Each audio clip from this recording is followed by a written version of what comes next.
Mga kaibigan, may good news para sa lahat. Kung gusto nyo nga makabasa ng mga balita tungkol sa Mindanao, wala nang iba kundi ang Mindanao Examiner newspaper. Mindanao ang sirkulasyon, Mindanao ang balita. Ang Mindanao Examiner sa Basilan, Sulu at Zamboanga. Gumawa na rin ito ng mga independent films at ABP, audiovisual presentation, at may photography at video services pa. Bisitahin po natin ang kanilang website sa MindanaoExaminer.com o tumawag sa 9925480. Marami pong salamat. Kaya natin to. Hello! Howdy! Ay mga kababayan, mga kaigsunan, maayong hapon kaninyong tanan. Di anapunta sa ating tulamanon ang Radio Mindanao. Indaot nga dalang gihapunta sa mayong panlawan, sa mayong pangunauna, sa mayong pangisip. Nga buhay lang gihapunta, di ba? O mayong hapon kaninyong tanan. Alright, magandang hapon sa iyo. Daghan salamat bay, Abelardo, alias Abdeldiza. Abelardo, Bisaya yan mga igsuon ha. Bisayang bisdak, Bisayang tako. Ay, Pastor, nandito pa si Pastor Bert. Ganda ng boses talaga ni Pastor Bert. Pag kumanta yan, laglag tipan. Talagang magaling. Very talented.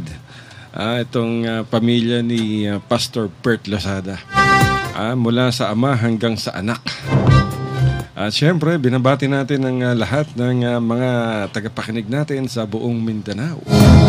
Independence Day ngayon. Ang tanong, malaya ba ang Pilipinas? Malaya ba ang mga Pilipino?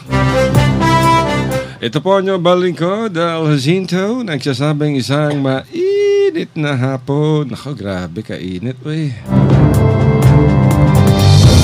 Siyempre, bati natin yung ating production assistant dito, si Raymond, paring Raymond. At sa lahat ng mga nakikinig sa Basilan, Sulu, Tawi-Tawi. Dyan sa, itong bilib ako dito kay Governor Toto Tanan Sulu. Holiday na holiday, nasa Kapitolyo at may trabaho. At nag-iikot sa kanyang mga iba't ibang government projects, provincial government projects. Pakasipag, brother. Manang-mana sa kanyang ama, si former Governor Sakurtan. At syempre, bago ang lahat, bati mo natin yung taga Zamboanga, Sibugay. Gay. Nagte-text natin, nakikinig daw sila dyan sa Sukgang, sa Birds of Paradise. Saan ba itong Birds of Paradise? Sa Sukgang Avenue, Sukgang Road. Dyan yata ito sa may malapit sa eskwelahan. Itong Birds of Paradise. Malapit dyan sa may obelisk. Sa Ipil. Sa Ipil. Sa Ipil, Zamboanga, Sibugay. At nagpapabati rin si Mr. Joseph Danda. Ng Kabasalan. Yung mga Danda, mga dato yan. Danda. Mga tribal leader. Si parang Joseph Danda. Nakikinig daw sila dyan sa Kabasalan. Tuloy pa ba pare ko yung bentahan natin ng mga liniment dyan at kung ano-ano pa. Siyempre sa Pagadian, sa Kismet Cable, si Richard nakikinig sa atin. Mura na ba ang Kismet Cable ngayon? Subscription? Wala na ba ibang cable dyan mga kaibigan kundi yung Kismet lamang. Ang ibig sabihin ng Kismet, di ba? Faith. Iloilo words ba yan? Ilonggo? Kismet. Ang alam ko, pag nag-met kayo, mag-kiss kayo, kaya Kismet. Di ba, Belardo? Siyempre, si Maluca Blinda ng Mindanao Examiner Regional Newspaper. Nakikinig daw siya sa Davao City. At sold out daw yung mga dyaryo. First day pa lang. Ano ba yung banner ng Mindanao Examiner? Tignan nga natin. Itong Mindanao Examiner Regional Newspaper, aming partner. Kinukuha nila yung aming daily broadcast at nilalagay nila sa kanilang website. Meron tayong MOA o Memorandum of Agreement dyan sa Mindanao Examiner Regional Newspaper. Siyempre, nakikipag-partner tayo sa mga the best. Ito yung kanilang banner. ISIS desecrates Cathedral. Sa front page sila, Middle East money funds ISIS terrorism in Philippines. Duterte puts up huge bounties for local ISIS leaders. At sa iba pa, ang balita pa nila, ano pa ba? Duterte, Resource World Manila attacker was a Filipino casino gambler. Not ISIS, according to the PNP. Pero yung magazine ng ISIS, mga kaibigan, yung Rumiyah. Ang cover ng magazine nila, yung Resorts World Hotel, yung wasak na mga bintana. Yun ang kanilang cover. Talagang pinaninindigan nila na itong si Joseph Carlos ay isang ISIS fighter. Ang pagkakaalam natin dito, nagbalik Islam pala to. Itong si Joseph. Si Joseph Carlos, yung umatake, mga kaibigan, dyan sa Resource World. At nagdagdag yung problema niya sa pera, sa sugal, sa trabaho, sa pamilya. Kaya ayan na. Nagsabay-sabay na. Ika nga pumutok yung bulkan. At mabuti naman hindi niya pinagbabaril yung mga tao ron. Pero ang ginawa naman niya, mga kaibigan, is an act of terrorism. Dahil sinunog niya yung 2nd, 3rd, 4th, 5th floor. Kaya namatay yung mga sibilyan sa usok. Sa iba pang headlines ng Mindanao Examiner Regional Newspaper, police interrogates father of local ISIS leaders arrested in Davao City. ARMM working on recovery and rehabilitation plan for Marawi City. Talaga? Laging ang wala si si Governor Mujib Hataman sa mga meeting ni Pangulong Duterte dyan sa Marawi tsaka sa Lanao. Pati sa Cagayan, kung saan pinag-uusapan, pati sa Iligan, wala hindi iniitsapwera ni Pangulong Duterte ng Department of National Defense, ng PNP, itong si Governor Mujib Hataman ng ARM. Bakit kaya? Bakit kaya hindi ipinapatawag si RG Hataman sa mga pagpupulong tungkol dito sa mga efforts dyan sa Marawi at sa Lanao? Nako. Bakit kaya hindi kasama si si Governor Mujib Hataman? Sa lahat ng meeting, sa lahat ng mga importanteng events, wala, mga kaibigan, si Governor Hataman. Bakit? Napaka-misteryoso niyan. Naamoy na naman. Nung dumating si Pangulong Duterte sa Marawi, wala si Hataman. Nung nagmi-meeting si Duterte, wala si Hataman. Ayaw daw makita ni Pangulong Duterte si Mujib Hataman. Bakit kaya? Sino ba ang ayaw makakita kay Mujib Hataman? Dapat may karapatan siya dyan, mga kaibigan. Being the regional governor ng ARMM. And Lanao and Marawi are both part of the ARMM. Ang humaharap itong si Bombit, si Bombit ba? Tama, si Mamintal Adjong, yung vice governor ng Lanao del Sur. Hindi rin natin malaman kung bakit wala yung governor ng Lanao del Sur ay yung nanay ni Bombit Adjong. Tapos itong congressman naman, si Huki Adjong, yung dating governor ng Lanao, wala rin. Nako, ano ba naman to? Bakit wala si Governor Mujib Hataman sa mga mahalagang pagpupulong ng Pangulong Duterte, ng Department of National Defense at ng militar at ng pulisya dyan sa Marawi? Bakit off-limit si Governor Hataman dyan sa mga pagpupulong na yan? Sino ang ayaw na makasama itong si Governor Hataman? Si Pangulong Duterte ba? Bakit? Nako, matinding question yan. Kailangan alamin natin kung bakit, samantalang ang tuloy-tuloy naman ang ginagawang pagsisikap nitong si Mujib Hataman, mga kaibigan, ang governor ng ARMM, upang mabigyan ng tulong itong mga refugees dyan sa Iligan at sa Marawi City. Dahil yung ARMM Heart, yung kanilang quick reaction team, napaka-busy. Pangungunan itong si Mirna Jo Henry. Pero hindi natin malubos maisip kung bakit wala.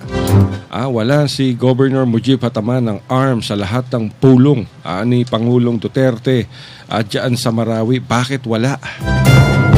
Nako, ano kaya ang nangyayari? Oo, at wala ring nagtatanong ng mga media na nagko-cover dun kung bakit laging naka-Itchapera. Itong si Governor Mujib Hataman, ako po. Isama nyo si Governor Mujib Hataman dyan sa mga meeting. Ako, yan ang governor ng ARMM and Lanao del Sur and Marawi are all part of the Muslim Autonomous Region. Ay, nako. Talagang politika nga naman. At siyempre, yung special feature ng Mindanao Examiner, Islamic State Planned Marawi Siege. Ang sumulat ito, mga kaibigan, ng security at anti-terrorism analyst na si Rohan Gunaratna. Ang ganda nito, ang gandang istorya nito. Nabasa ko to Nabasa ko to sa Mindanao Examiner Regional Newspaper. Talagang napakagaling. At gumawa pa ng alam nyo, mga kaibigan, ito na yung projection itong si terrorism expert Rohan Gunaratna. Nagkaroon na siya ng projection. At ang sinabi niya nung una pa, ang pinakamatindi o pinakamahirap na problema ng bansa ng Pilipinas at ng iba pa yung pagdating ng ISIS sa Southeast Asia. Kaya nga sabi niya, the government must put an end to this. And then, dinagdag pa ni Rohan Gunaratna, mga kaibigan, I cannot gamble with ISIS because they are everywhere. Itong ginawa ni itong komentary, mga kaibigan, ni Rohan Gunaratna ay unang lumabas sa Benar News. At kung hindi nyo na itatanong, itong si Rohan Gunaratna, mga kaibigan, napakagaling to. Paborito ko to, idol ko to. Ang talino. Siya ay isang professor of security studies at the S.R. Rajaratnam School of International Studies at Nanyang Technology University and the head also of the International Center for Political Violence and Terrorism Research in Singapore. So Singapore-based to, mga kaibigan. At syempre, nais nating batiin, binabati namin, mga kaibigan, sa lahat ng aming kasama rito sa studio, yung mga media partners namin. Happy 7th birthday kay Angela Margaret Kalulot, Inglaterra. Birthday niya, mga kaibigan, siya yung Little Princess Zamboanga Universe in 2015. We love you so much. Ang pagbati ay nanggagaling kay Mami Annie, Daddy Angelo, Baby Angel at Grandpa Jose. Ang ganda nito. Napaka-talented itong batang to. Si Angela Margaret Kalulot, Inglaterra. Parang nanay niya, si Engineer Annie. Si Annie Kalulot, Inglaterra. Tatay niya, engineer din, nasa abroad. Napakagaling nitong batang ito. Napaka-talented. Tulad ng kanyang mami, Annie. Napakagaling. At siyempre sa Cebu Examiner, ang kanilang banner story ay Chinese investors to pour over 1 billion in Visayas. Ang daming proyekto ng mga Chino, 1.3 billion worth of investments in Visayas. At siyempre, sa iba pang headlines ng Cebu Examiner, smoking ban also covers foreigners. Kayo mga dayuhan dyan sa Cebu. Nako, merong smoking ban. Huwag kayong maninigarilyo, baka ma-deport kayo. Sayang ginastos ninyo. At saka yung wala naman nagagawang mabuti, yung paninigarilyo. Nako. Ako, brother, matagal ako naninigarilyo. Elementary pa lang ako, pa stick-stick na. High school, nako, pakakakahan na. Pagdating ng pagtanda, 3 packs a day. Ang hirap mag-withdraw, pero nagawa ko. Disiplina lang yan sa sarili, ano? Tama, disiplina. Pasalamatan mo yung mga donors natin dyan sa Switzerland dahil meron kami mga donors para sa Marawi. Salamatan mo sila, Abdel. Again, maraming salamat dyan sa mga kababayan po natin diyan sa Geneva, Switzerland. So Venice. Venice sa ano? Sa Geneva. Sa Geneva. Geneva.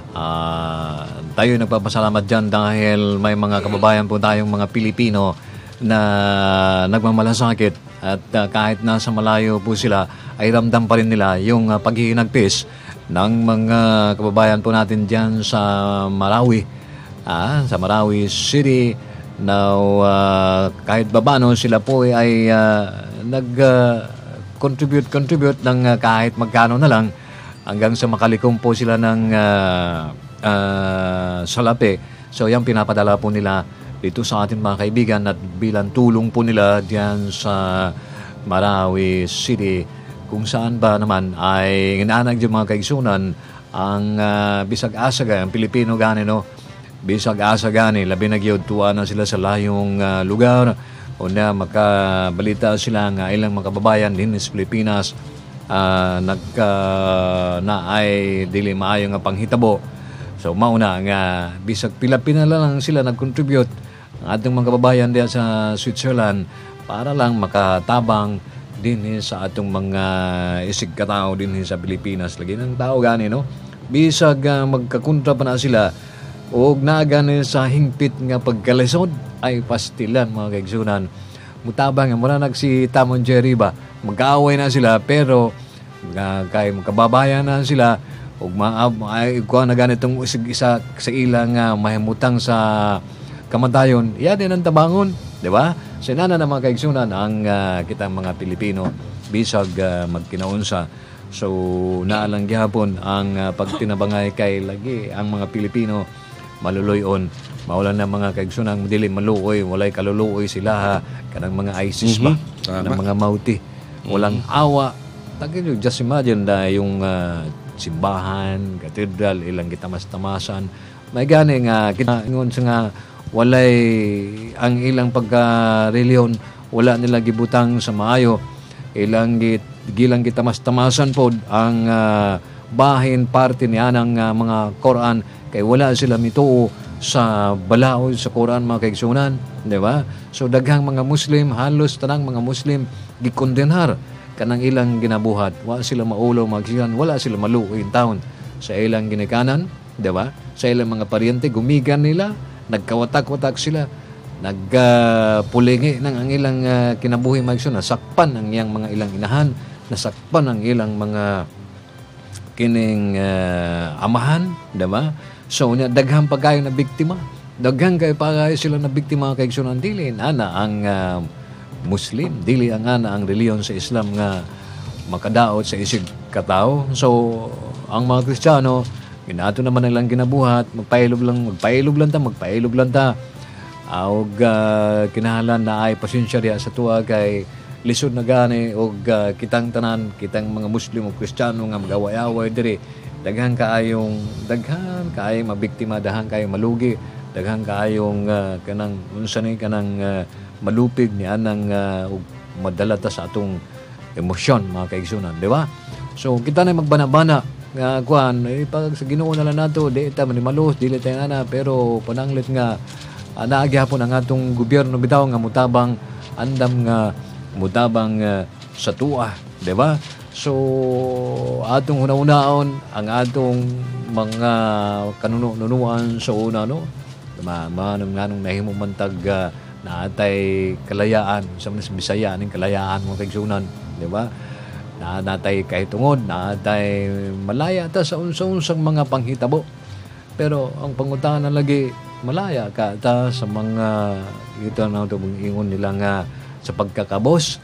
Daghang kaayong kabos mga kaigsunan mga Pilipino makaingon ta nga makasinggit tag malaya da, pero moingon na lang tang malaya ang Pilipino kay lagi naalang gyapon ta nagkakaunta, di ba? Naalang gyapon ta naningkabas ta maningkamot lang ta magkakaon lang gyapon ta mga kaigsunan. So mao na ingon nato nga malaya da, dili ta para sa ubang mga lugar, sa ubang mga nasod nga walay kalayaan. Bisa ganing pagkaon nimo gikontrolar sa uban. Malaya ba na nasa preso? Ang preso nga gikontrolar lang ilang pagkaon dia. Kita na in taon ta sa gawas. Malaya ta makapamisti, malaya tang makakaon, malaya ta makapasyal-pasyal, makalibot-libot, nihaning kalibutan. Kay naaman tay kalayaan, di ba? So ato na lang ng kining bahin-bahino ng ingon nato nga kalayaan. Bisag pobre, pero malaya lang gyapon ta. Walay problema sa ano, basta sundon lang nato ang atong balaod. Sundon lang nato ang balaod sa Ginoo, balaod sa gobyerno. May problema, malaya ta, di ba? Kung nga kinahanglan nga ang atong kaisipin ba ato pong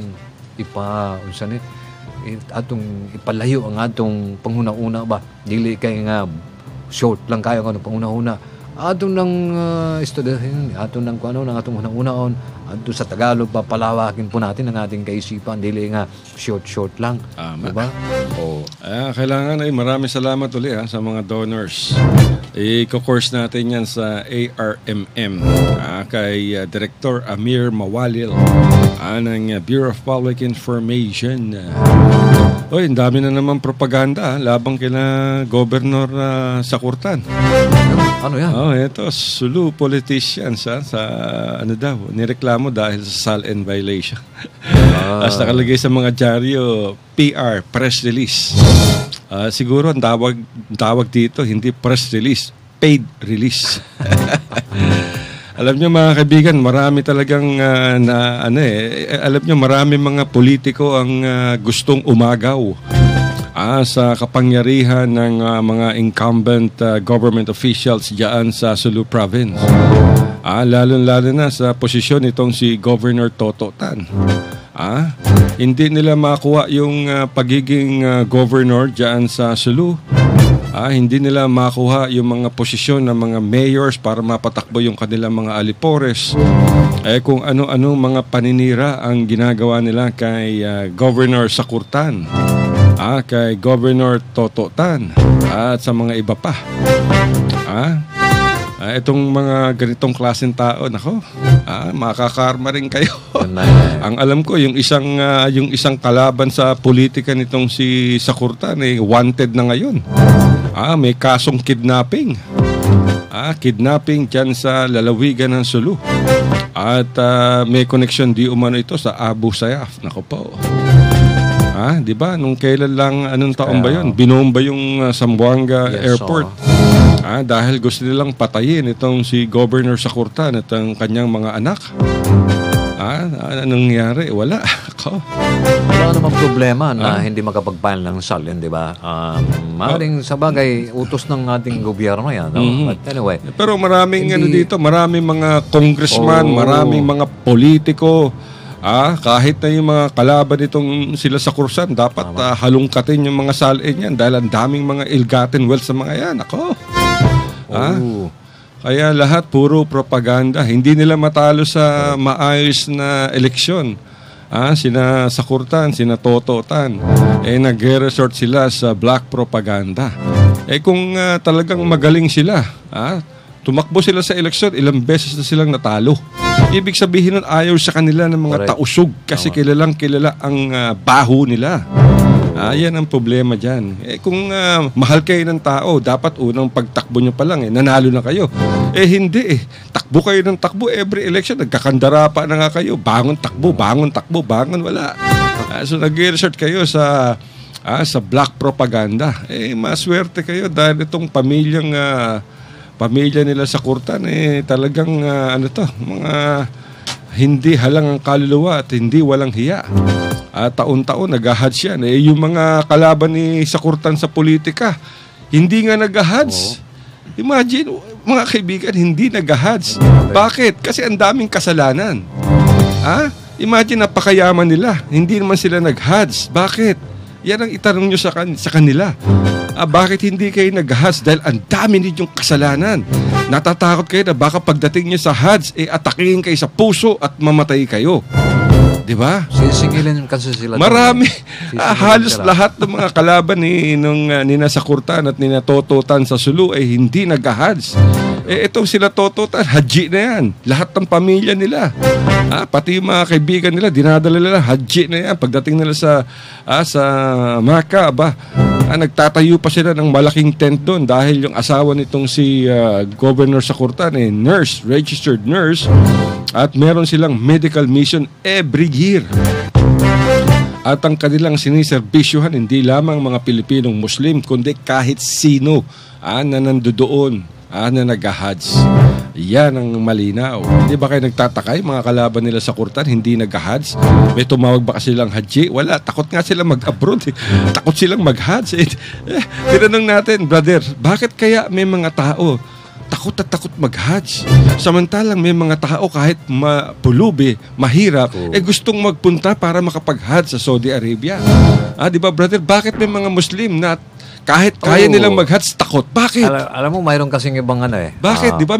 Meron ako narinig na kwento dyan kung bakit. Pero paliwanag mo, bakit takot sila? Ito siguro maaari. Kasi pag ikaw ay mag-Hajj, hindi ka nagagawa muli ng kasalanan.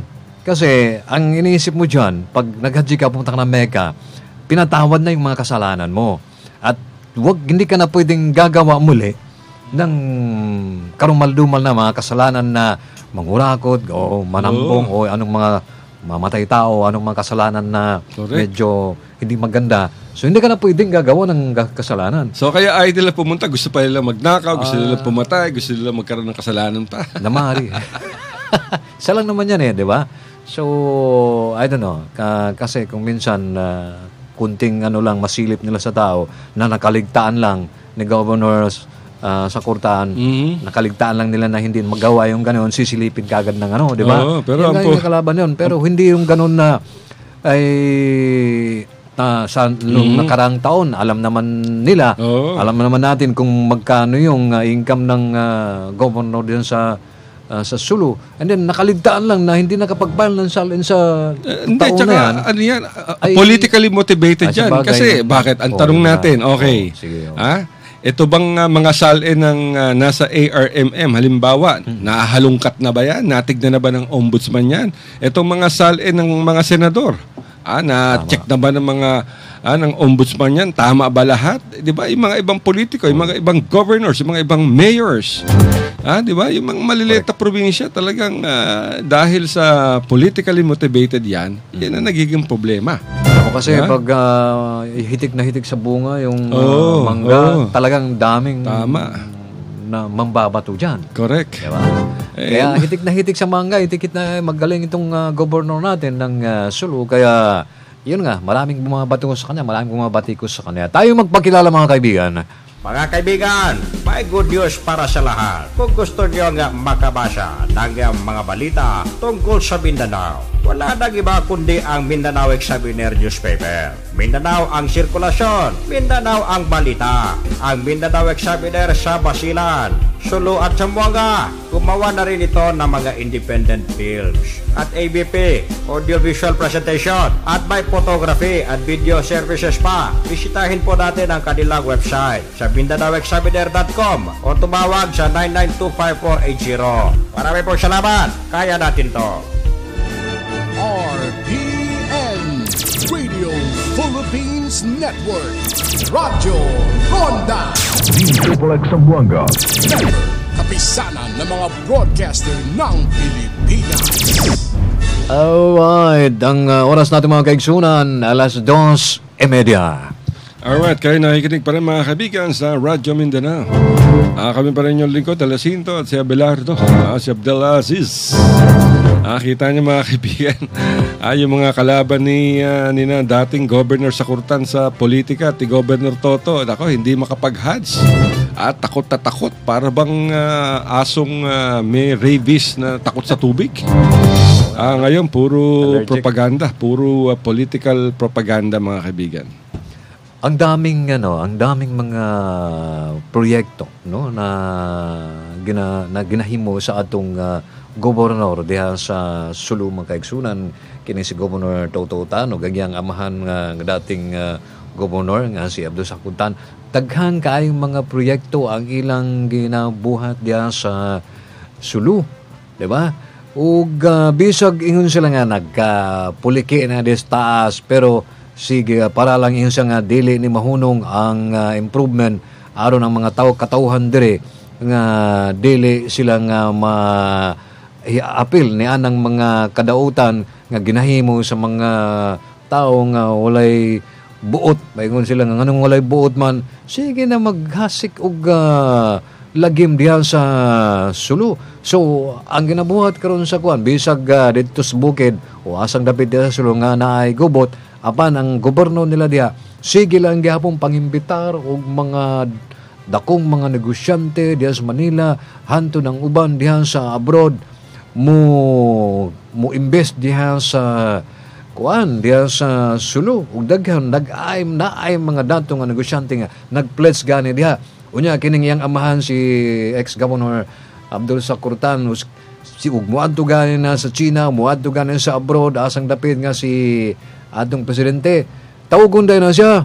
Og paadtong dayon sa Manila o pakuyugon din ni Duterte sa iyang travel sa abroad. Kay nga naman, kay lagi amigo ni sila, gusto po ni Duterte nga ang Sulu mo lambo, mo improve ang negosyo diha sa Sulu. Hantod nga naay mag-pledge nga gikang laing mga nasod diha sa Sulu para lang ang mga katawhan diha nga ang ilang panginabuhi mamayo. Diba? So, ang ilang ginabuhat karon nga sige silang paghimong proyekto, sige silang kailagi ang kanang mga mangingisda diha ug mga manananom diha na ay plano ang ilang gobernador diha nga dili na sila kanang unsa ni magtanom na lang sila, tagaan silang mga similya, tagaan silang mga unsa-unsang mga pananom og diha sa ilang karagatan nga ang gobyerno na intawon ang mukuha na sa ilahang mga produkto. Una pananglit una na ay subsidiya nga gikan sa gobyerno, pananglit ang kuha sa gobyerno nga kining 20. Unya ibaligyan nimo sa gawas 30, bayran na sa gobyerno kanang GIS aron di malugi ang atong mangingisda, aron di pun malugi ang atong magsasaka.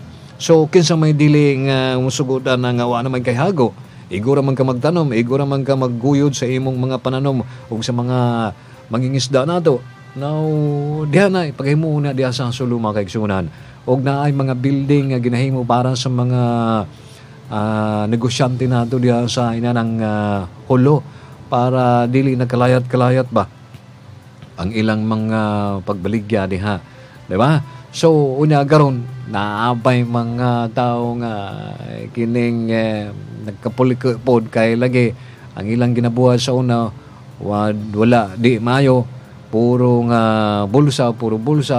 Una karon nakakitalan sila dili maayo sa usag katawo nga nakakitalan sila kamali nga gamay, ila dayon nang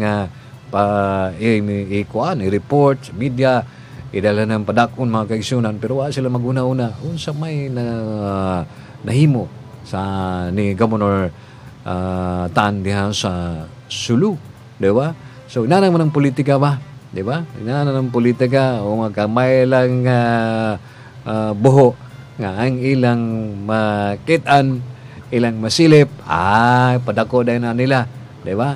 So depende na sa tuwa kita yung mga lumulupya niya ng Sulu, pananglit nga mutuwa ng mga mga political lang na sila, mga bahin niya ng politika, minimum politika na ay pangdaot. Ang politika maayo, di ba? Ang politika maayo kay walay politika kinsa may kadumala sa atong nasod. Wala ng politika ni makaingon ng politika hugaw. Dili hugaw ang politika. Ang hugaw dia ang tao, di ba? Ang tao nga nagpolitika, ang tao nga dala sa politika mo nang hugaw mga kaigsunan. So tabangan ko nato atong mga leader nga mahayo, especially niya ng leader nato diya sa Sulu, si Governor Tototan. Alam naman natin, brother, na hindi naman mananaig ang kasamaan sa kabutihan. Hindi mananaig ang kadiliman sa liwanag. Oo, ika nga, kaya saan ang atong ingon silang kapayapaan, di ba? Na umingon tang ingon silang kuha na ta, kining independence, di ba? Independence sa atong pamulao, independence kay di ta sugod nga laing nasod ang mo intermeter diris tua, o di po ta sugod nga ang atong gobyerno tamas-tamasan po sa ubang mga kining nasod, di ba? Now kita bisag gamay lang tang nasod apan mga Pilipino daw isog, mga Pilipino daw isog kay lagi gubot sa una misukol man ta. Gubot na itong mga Espanyol, misukol man ta. Gubot na ng Hapon, Amerikano, misukol man ta. Diba? So, wala lang na, daog lang gyapon ta. Mao nang usahay mo celebrate sa atong kining independence. Panahon pa ni atong Castilla silang Andres Bonifacio mga kaigsunan nagipaglaban para sa atong kalayaan. Pero sa pagkakaroon mga kaigsunan, makaingon ta nga malaya unta ta sa mga tao nga wala na ginabuhat kundili kining maghimo kadautan sa atong nasod, sa atong barangay, sa atong munisipyo. Diba? Now, ang ato lang untang kita, bulihog gyapon ta nga kanang mga tao, mga igsunan, magkaingon ta nga, siyempre, mamatay na lang unta na sila. Pero dili na mga igsunan. Kinsa may blame on na to usahay, kining mga leader po natong makasarili ba? Wala ta mag-blame sa mga kitang mga gamay nga tao kay kita iguraman pud ta mo sunod unsay ginahimo sa atong mga leader nato. Unta atong mga leader mga ila untang ayuhon, ila untang ayuhon ang ila bana. Mao na nang nangitabo sa kinila laging ISIS no. Nakikibalo naman ta sa una nga propaganda sa uban nga ang kining ila na ganin ang gikontra ng uban nga na ay magdala-dalag mga Biblia, na ay bisag sa Muslim no, murag wala na nagkasinabot ang ka-Muslim mga kaigsunan kay sa panahon kaniadto naabay unity ang mga Muslim sa una nga insya nga kini mao ni nga atong pamalaod, mao ni ang atong pag-ayuno, mao ni ang atong pag naatay celebrahan ng ani. Nagkauyo ng mga Muslim sa una. Pero lagi na ay nagpaluyo ani nga na ay usag ka lugar, usag ka nasod nga wala sila laing buhaton kundili ang kitang tanan murag kang magkontra-kontra ba. Now, naay sila gipaadto diri, pinaagi niya ng ilang scholarship, pinaagi niya ng ilang libre, o niya naapay mga kaingon ko suo katong usang kaadlaw nga ang tamis nga laway, tamis nga dila magigsunan, hibalo kayo mo istorya sa mga kabataan unado. Di ba? Niya mga kabataan unado usahay, madala, o na atuong pa sa mga kauban po nato nga mga ginikanan, day o dong ang imong anak pitong brayda ato na nang paeskwelahon dito sa ubang nasod, di ba? Na paeskwelahon na dito sa ubang nasod, pagbalik na mamahimo na sila missionary, mamahimo na sila unsa-unsa ba. So ang ilang gi-estudyahon dito mao po nang ang ilang gipalaganap dinhi sa Pilipinas mga kaigsunan, mao na ang katong ingon silang Muslim katong mga ang uban nga ang ilang ginadala nga katong katiguangan pa sa una gimanso kana karon sa mga bagong graduate diha sa katong giingon nato nga giba-eskwela nila himo nag-missionary na himo nag-missionary kay lagi naa na sila sweldo.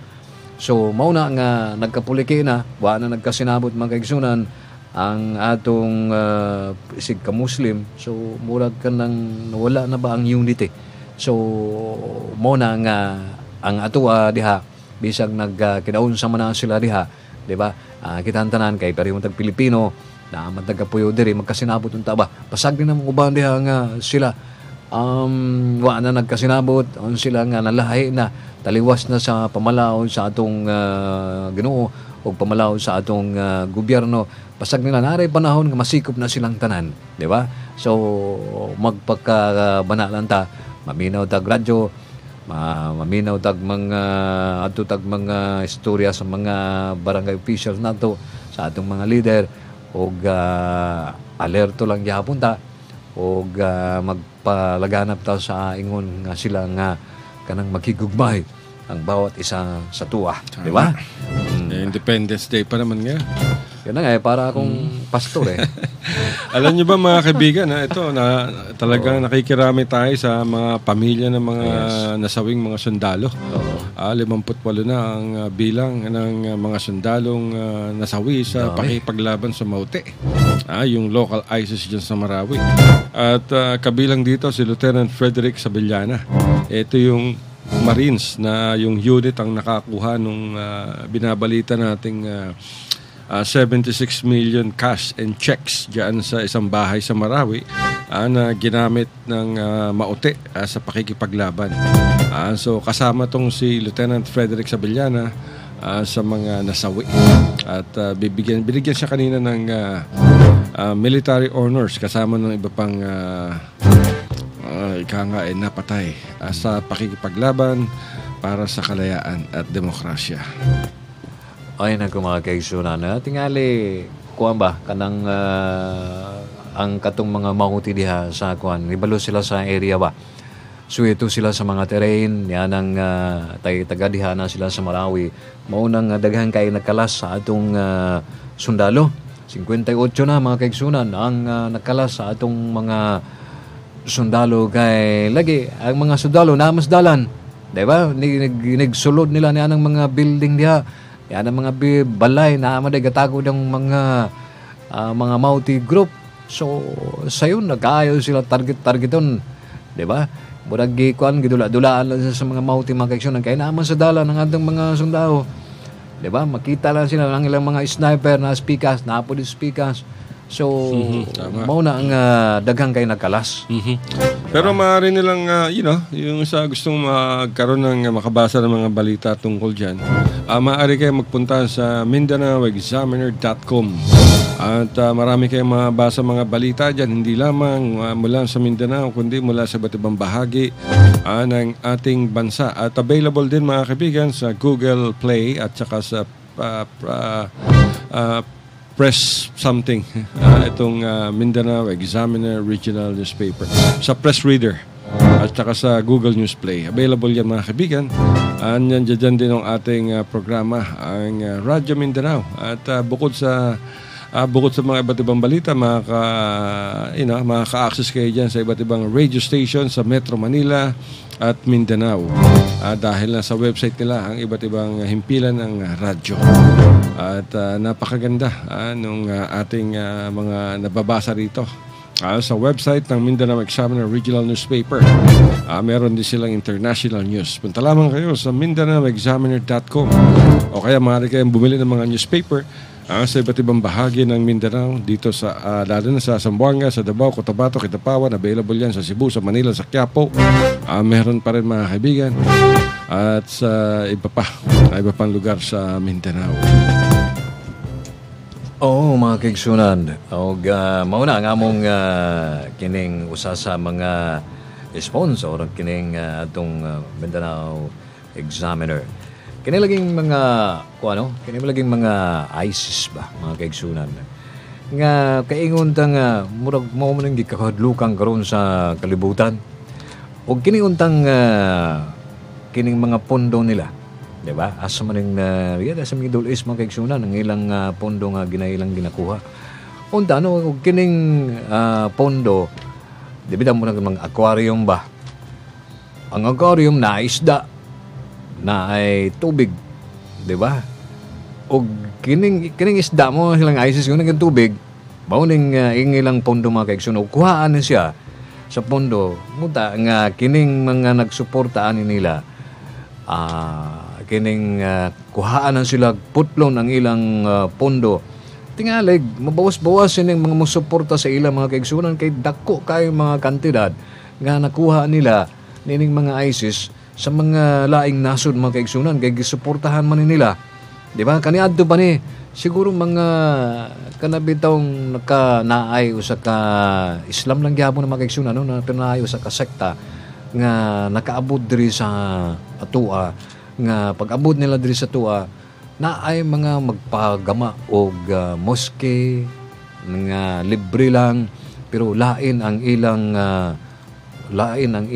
pagkuan, lain ang ilang pagtuo ni ining verses ni ining kuan lahi gitangtang ang kini, gitangtang ang kadto mao na. So basta og dili gani ka mo kuan sila ha, dili ka hatagan og moske, dili ka patindugan og moske. So mao nung nagsugod murag magkakuan ta ba nga didto nagsugod mga kaigsunan una plus pa ni ining mga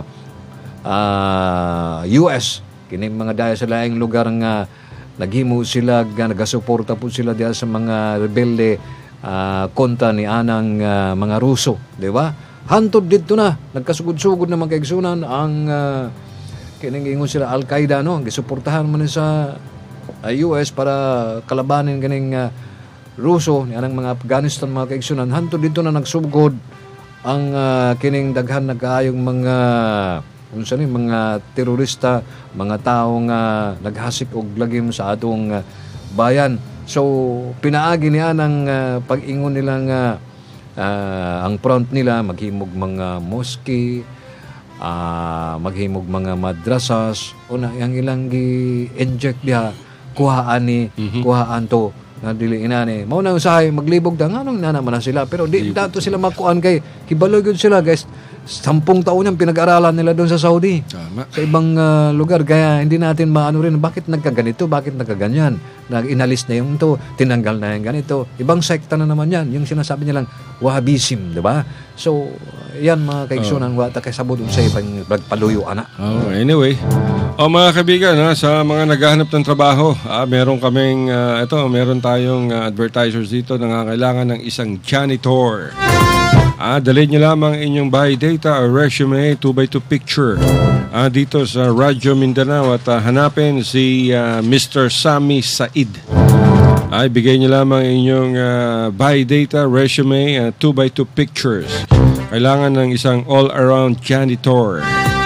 Hanapin lamang si Sami Said at ibigay sa kanya ang inyong biodata o kaya resume with 2x2 picture, lalaki. Kung marunong magmaneho, mas maigi. At kailangan din ng isang all-around office secretary sa Davao City. Kaya yung mga nakikinig dyan sa Davao City, maaari ninyong ipadala ang inyong resume. O kaya siyan sa Zamboanga City, hanapin nyo lamang si Sami Said. At kailangan din ng isang, ano ba tawag dito? Mason na finisher. Isang finisher ng semento ba to? Ano ba tawag dito? Yung nagpapalitada.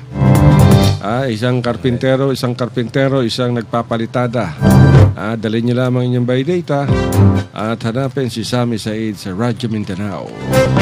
Pare ko, paalam ka na, wala tayong oras. Ay, naku mga kaigsunan, dawa tayo panahon nung kinilang gihapon ang inyong parinti si kahanginan, si Abdel Disa, moingon nga, daghang salamat o gamayang hapon kaninyong tanan. Okay, thank you very much, brother. Pero mga kabigan, ako medyo masama ang panahon ngayon at magdala tayo ng payo. Kanina medyo mainit. At nais namin magpasalamat sa lahat ng mga nakinig sa ating programa sa loob ng isang oras. Sa aming mga opinion, sa aming mga kuro-kuro. Huwag niyong paniniwalaan yung mga sinasabi namin dito. Ito ay sarili naming opinion, walang kinalaman ng sino man dito. At ito ay pawang kasinungalingan lamang. Hanggang sa susunod mga bukas, mga kaibigan. Ito pa niyang balingkod.